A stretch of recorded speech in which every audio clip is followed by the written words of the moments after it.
Jean est venu pour rendre témoignage à la lumière. Ça vous paraît pas bizarre comme phrase? Un peu comme je suis la voix qui crie à travers le désert. Normalement, c'est pas la voix, c'est les paroles qu'on entend. Même chose, la lumière, c'est pas la lumière qu'on voit ou pas directement, souvent ce sont les choses qu'elle éclaire. Pour moi, ça sonne aussi absurde qu'il faut faire vivre la laïcité. Non, la laïcité permet de vivre ensemble tranquillement. Eh bien, même chose, on ne cherche pas à rendre témoignage à la lumière, on cherche à éclairer quelque chose. Et pourtant, derrière cette presque absurdité, Jean vient nous révéler ce qui est la source de notre joie, une joie absolue, une joie beaucoup plus profonde que celle de savoir qu'il y a des trucs qui sont là-bas sous le sapin et qu'il y a notre nom qui est marqué sur l'étiquette. C'est déjà bien comme joie, mais il y a encore mieux. Et cette joie, elle est que Dieu est venu pour nous sauver, et nous savons que nous sommes sauvés. Vous allez me dire, là, les chrétiens sont peut-être un petit peu hypocrites.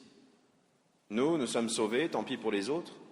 Le monde peut s'écrouler, et nous, on va être tranquilles. Si nous sommes honnêtes, et si nous écoutons ce que le bon Dieu lui-même nous demande, tu aimeras ton prochain comme toi-même, tu aimeras le Seigneur ton Dieu, ne pas séparer les deux, on ne peut pas être joyeux si un seul de nos frères risque de terminer en enfer. Pourtant, cette joie est absolue et elle est parfaite. Prenons exemple sur Jean. Jean est profondément joyeux alors qu'on a l'impression que c'est un gamin qui vient de faire une bêtise. Vous savez, quand maman arrive et qui dit « Qu'est-ce qu'a joué au football dans le salon ?»« C'est pas moi. »« C'est toi le Messie ?»« C'est pas moi. »« Mais alors t'es Élie ?»« C'est pas moi. »« Mais alors t'es le grand prophète ?»« C'est pas moi. »« Mais alors t'es celui qui vient baptiser ?»« C'est pas moi. » Et pourtant, cette joie est parfaite. Même lorsqu'il dit « Je ne suis pas digne de délier la courroie de ses sandales, voici celui qui vient derrière moi », il nous dit en filigrane « Je ne suis pas l'époux qui est venu épouser l'Église, je suis simplement celui qui vient conduire l'époux jusqu'à l'épouse. » L'époux, c'est le Christ, et l'épouse, c'est l'humanité tout entière, l'Église qu'il est venu épouser. Et aujourd'hui, Jean reconnaît « Je ne suis pas l'époux ». C'est une vieille tradition qui existait dans la législation juive lorsque quelqu'un avait le droit d'épouser une femme, une fille, parce qu'elle était de sa parenté et qu'il avait une sorte de droit sur elle. S'il ne prenait pas ce droit, celui qui vient derrière pouvait lui enlever sa sandale, lui défaire la courroie de sa sandale et lui dire « Parce que tu n'as pas relevé ce droit, eh bien, on t'appellera le déchaussé », ce qui était un signe de honte. Et Jean dit, non, je ne suis pas là pour prendre la place de Jésus. Je ne suis pas là pour prendre la place de l'époux. Lui va venir épouser l'humanité, ceux qui l'accepteront. Et pourtant, ma joie est parfaite. Pourquoi ? Parce que c'est à ça qu'on reconnaît les vrais amis. Un ami est capable de se réjouir pour son ami, même si cette joie ne lui apporte, lui, directement rien. Jean, nous le savons, quelques jours, quelques mois après, a été arrêté par Hérode parce que celle qu'il avait épousée ne pouvait pas supporter de voir la vérité en face et elle l'a fait décapiter. Pourtant, Jean est parfaitement joyeux parce qu'il sait qu'il offre le Christ au monde entier, à chaque être humain, sans exception. Et que cette lumière est venue illuminer le monde entier, que le monde l'accepte ou pas. Et là, nous voyons que nous ne sommes pas hypocrites, parce que nous sommes concernés par chaque être humain sans exception, mais pas par le monde. Que le monde s'en aille à sa perte, qu'il vote des lois absurdes, qu'il autorise de piquer les vieux comme on pique un chien, qu'il autorise de piquer ceux qui sont inutiles comme on pique un animal parce qu'on part en vacances, qu'on accepte d'acheter, de vendre, de réduire en esclavage.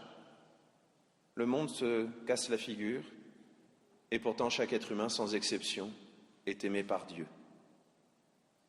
Oui, ça peut paraître un petit peu absurde, et pourtant, nous sommes profondément heureux de cette lumière qui éclaire chaque habitant du monde.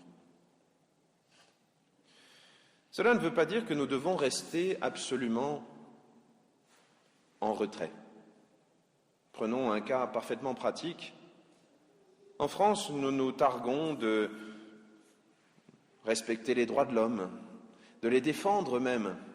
Et par exemple, nous luttons contre l'esclavage, contre le travail des enfants. Pourtant, ces fêtes de Noël qui approchent vont être l'occasion d'acheter des tas et des tas de produits à un prix tellement bas qu'ils n'ont pu être fabriqués que par des personnes qui sont réduites quasiment en esclavage ou pour des enfants qui sont payés une misère au lieu d'être envoyés à l'école. Oui, aujourd'hui, nous sommes profondément joyeux, mais ça ne nous empêche pas de garder les yeux ouverts sur notre monde. Ça ne nous empêche pas de demander à Dieu de ne jamais être des hypocrites contre lesquels le Christ a tellement crié. Aujourd'hui, cette joie, cela ne veut pas dire que nous sommes au-dessus, mais au contraire, nous acceptons de plonger profondément au cœur du monde parce que nous savons que cette lumière est toujours là et que cette lumière n'est pas simplement celle qui de l'extérieur vient illuminer, mais elle est là au plus profond de nous-mêmes.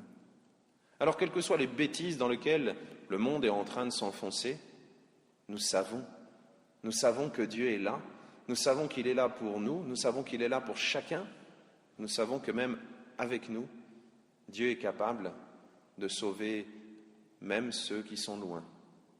Alors, demandons-lui cette joie, demandons-lui ce service fantastique de nous enraciner dans une joie spirituelle, cette joie de savoir que non seulement nous sommes sauvés, mais nous pouvons aussi sauver le monde.